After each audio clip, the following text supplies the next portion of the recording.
Здравствуй, отряд! Здравствуй, Россия! Я хочу прояснить некоторые моменты с моим отрядом. Я им издал приказ расходиться по домам. И это было по моему плану. Так, и оставить тут себе троих верных друзей. Троих верных ребят, которые здесь добровольно со мной находятся. Это воин, это кот и ворон. Так, остальным я сказал потихоньку расходиться по домам. Ну а потом, как видите, события стали разворачиваться не так, как я задумал.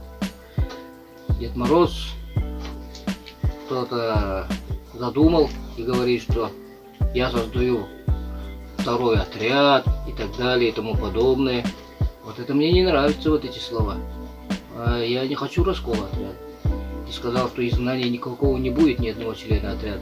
Все они члены моего отряда, Дед Мороз, все и должны подчиняться одному лидеру, мне. Но последние события показывают, что кто-то в отряде стремится к расколу отряда, и это мне не нравится. Я раньше так свои возмущения не выказывал ни вам, ни миру. Но теперь я вынужден сказать эти слова. Никакого раскола не будет, отряд един.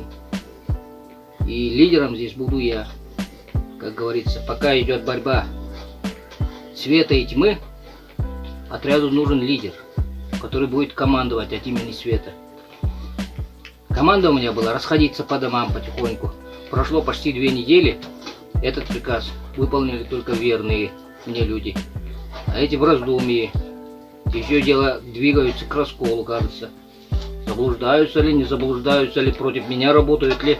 Я в этом много догадок. И поэтому я вынужден говорить так резко. Так, вы должны уехать по домам спокойно и ждать следующего приказа от моего. Никакого раскола нет в отряде. Я лидер отряда, шаман-воин. Но чтобы испытать вашу верность, я до этого вас не испытывал верностью.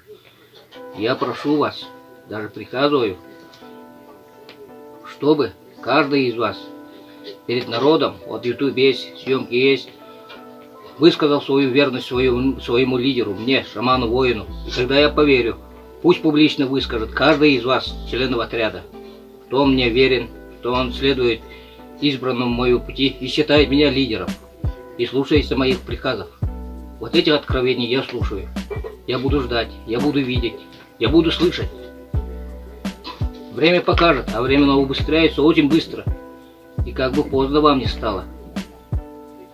Я знаю, я уверен в своей победе. Я, конечно, вас потом прощу. Но вам будет очень трудно жить с этим грузом ответственности.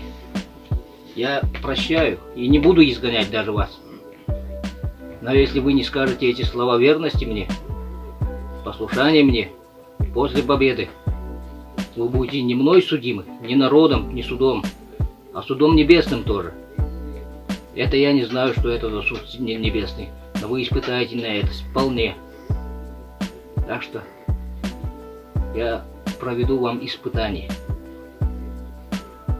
Как говорится, кто верен мне, пусть выскажет публично мне верность. Кто не верен, промолчит или тоже выскажет. Я увижу, кто есть кто. Ну а дальше я вас прощу и приму свой отряд, но ваша судьба будет в руках Господа.